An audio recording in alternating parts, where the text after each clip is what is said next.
Right to practice religion में interference है या संवैधानिक है, संविधान का गला घोटा जा रहा है। नमस्कार, स्वागत है आपका न्यूज 18 के डिजिटल प्लेटफॉर्म पर। मैं हूं आपके साथ ईशा खान। पश्चिम बंगाल के मुर्शिदाबाद जिले में वक्फ संशोधन कानून को लेकर तनाव गहराता जा रहा है। नए वक्फ कानून के विरोध में शुक्रवार को फिर से हिंसा भड़क उठी। इसके चलते देश भर में मुसलमान सड़कों पर उतर आए। प्रदर्शनकारियों ने बसें जलाई, पथराव किया।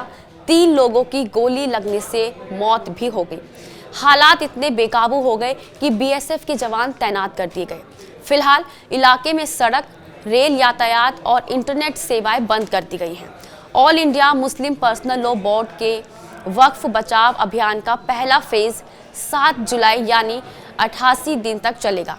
इसमें वक्फ कानून के विरोध में 1 करोड़ हस्ताक्षर करवाए जाएंगे जो पीएम मोदी को भेजे जाएंगे।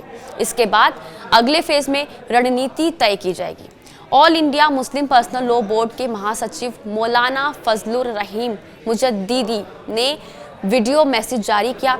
वीडियो में मुजद्दिदी ने सरकार पर सांप्रदायिक एजेंडा चलाने और धर्मनिरपेक्षता को कमजोर करने का आरोप लगाया है। कहा, ये अभियान वक्फ संपत्तियों की रक्षा और विधेयक को निरस्त करने की मांग को लेकर चलाया जा रहा है। All India Muslim personal law board का मानना है कि ये विधेयक वक्फ संपत्तियों की प्रकृति और स्वायत्तता को नुकसान पहुंचाएगा, जिसे वे इस्लामी मूल्यों, शरीयत, धार्मिक स्वतंत्रता और भारतीय संविधान के खिलाफ मानते हैं। बोर्ड के मुताबिक आंदोलन तब तक चलेगा जब तक विधेयक पूरी तरह से निरस्त नहीं हो जाता। इसे वक्फ बचाओ संविधान बचाओ अभियान का नाम दिया गया है क्योंकि बोर्ड इसे संवैधानिक अधिकारों से जोड़ता है। अब आपको बता दें, जुमे की नमाज के बाद ह्यूमन चेन बनाकर विरोध प्रदर्शन किया गया। दिल्ली, मुंबई, हैदराबाद, रांची, लखनऊ, अहमदाबाद जैसे 50 बड़े शहरों में प्रेस कॉन्फ्रेंस हुई। साथ ही इन शहरों में इस्लामिक रिसर्च स्कॉलर्स और धर्मगुरुओं के साथ बैठकें हुई जहां वक्फ कानून के नुकसान बताए गए। और आपको बता दें, बोर्ड का दावा है कि विधेयक वक्फ संपत्तियों को सरकार या फिर व्यक्तियों के लिए हड़पना आसान बनाएगा। All India Muslim personal law board का ये भी कहना है कि ये विधेयक संविधान के तहत धार्मिक स्वतंत्रता के अधिकार का उल्लंघन करता है क्योंकि ये हिंदू और सिख धार्मिक संस्थानों के साथ समान व्यवहार नहीं करता। बोर्ड को ये भी मानना है कि वक्फ बोर्डों की शक्तियों को कम करना और सरकारी नियंत्रण बढ़ाना स्वीकार्य नहीं है। कुछ मुस्लिम संगठन जैसे ऑल इंडिया वुमेन मुस्लिम पर्सनल लॉ बोर्ड ने इस विधेयक का समर्थन किया है। उनकी अध्यक्ष शाइस्ता अंबर का कहना है कि ये गरीब मुस्लिमों, खासकर महिलाओं के हित में है और वक्फ संपत्तियों पर अवैध कब्जों को हटाएगा। आपको बता दें, सुप्रीम कोर्ट ने नए वक्फ कानून की संवैधानिकता को चुनौती देने वाली 17 याचिकाएं दाखिल की गई हैं। इनमें से 10 याचिकाएं सुनवाई के लिए लिस्ट की गई हैं। सीजेआई संजीव खन्ना वाली 3 संसदीय बेंच 16 अप्रैल को इन पर सुनवाई करेगी।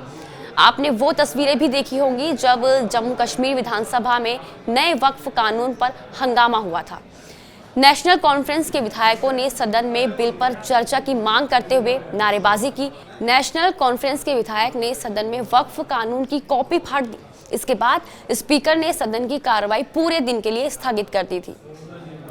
वक्फ संशोधन बिल जो अब कानून बन गया है, 2 अप्रैल को लोकसभा और 3 अप्रैल को राज्यसभा में 12-12 घंटे चर्चा के बाद पास हुआ।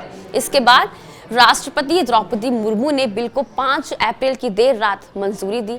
सरकार ने नए कानून को लेकर गजट नोटिफिकेशन जारी कर दिया। कानून को लागू करने की तारीख को लेकर केंद्र सरकार अलग अलग नोटिफिकेशंस जारी करेगी। बिल पर चर्चा के दौरान केंद्रीय मंत्री किरण रिजिजू ने कहा था कानून का उद्देश्य वक्फ संपत्तियों में हो रहे पक्षपात, दुरुपयोग और अतिक्रमण को रोकना है। बिल को राज्यसभा में 128 सदस्यों ने समर्थन दिया, 95 ने विरोध किया। लोकसभा में ये बिल 2 अप्रैल की आधी रात पारित हुआ था। इस दौरान 288 सांसदों ने समर्थन में और 232 ने विरोध में वोट डाला था। अब जब से इस बिल ने कानून की शक्ल ली है, तब से पूरे देश में इसका विरोध देखने को मिल रहा है। और इसी के साथ आज के लिए बस इतना ही। कल फिर होगी आपसे मुलाकात एक नई खबर के साथ। तब तक के लिए आप देखते रहिए न्यूज़ 18। नमस्कार।